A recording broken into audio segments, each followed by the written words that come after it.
SlapViper.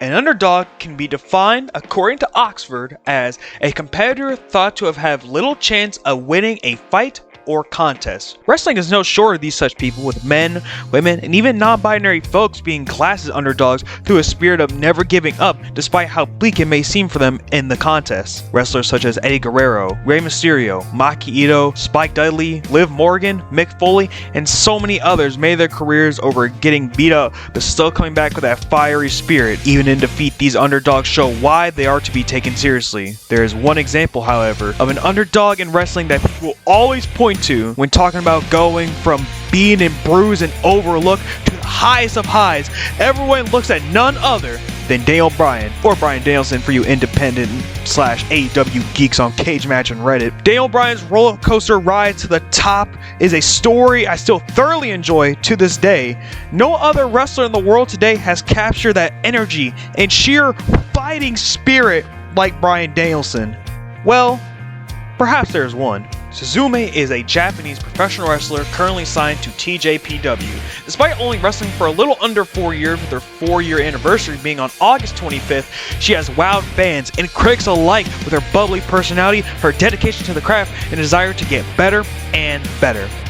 Despite her win-loss record being in the negative, Suzume has big wins over the likes of Rika Tatsumi, Hikari Noa, and Maki Ito, with her biggest win coming at beating Rika Tatsumi in the Tjpw Princess Cup 2022 semifinals. Even her losses against the likes of Yuka Sakazaki, Rika Tatsumi, Ryo Mizunami, and Mizuki, Suzume has shown a spirit that has been captured since a certain dragon from the good old United States of America with an obsession for eating leaves. You may ask yourself, what makes Suzume so different from the other underdogs that makes her so much like Daniel Bryan? In the words of LA Knight, let me talk to you. There are 3 important things to make an underdog in wrestling a great underdog: selling, facial expressions, and an intense comeback. When Bryan sells his moves, you fear for his life. Combined with his history of injuries, you really cringe seeing Bryan dropped on his head by a literal beast like Brock Lesnar. Bryan's face also sells it well. Bryan looks like he's legit out of it when he gets hit by a big move. Eyes glazed over, face looking hot, and just not having a good day. Bryan also has some of the best comebacks in wrestling.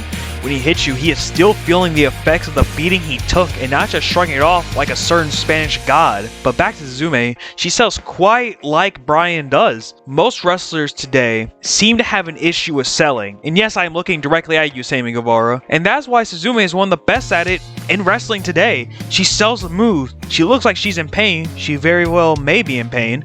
Of course she is. Wrestling hurts. And when she does get her second win, still trying to fight back, she is still selling.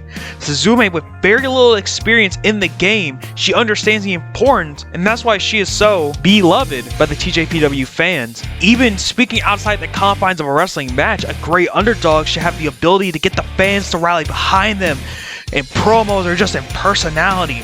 Bryan cut some of the best promos of all time, and it's basically impossible to hate Daniel Bryan. Feels as if most people who even hate Bryan, like whatever roid up meathead was in the 80s that was racist and homophobic and probably listened to fucking terrible artists like Tom McDonald. Suzume's smile, quite like Bryan's, is a sign of a clear-cut person. For Suzume, it's also hard to really hate her unless you have a really bad bee allergy or hate honey mustard. But both these two also share a common piece. They both weren't forced to be in the spotlight. They clawed their way there. People like John Cena, Randy Orton, Roman Reigns, Yuka Sakazaki, Miyu Yamashita, and others were turned away by the fans because they were the chosen one.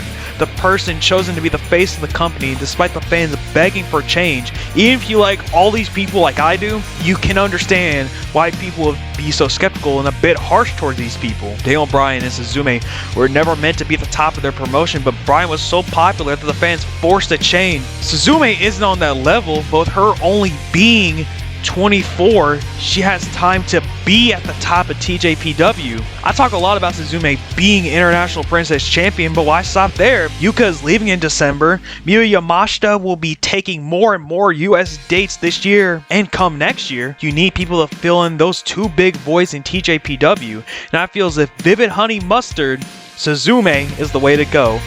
I'm a believer in her all the way, and I cannot wait to see how she does. That is why I believe Suzume is the greatest underdog in wrestling since Daniel Bryan. If you like this video, please share it around, watch Tjpw, comment, like, subscribe, and click the notification bell for future uploads. Donate to my Coffee below to help me invest more into this channel, and as always, take care.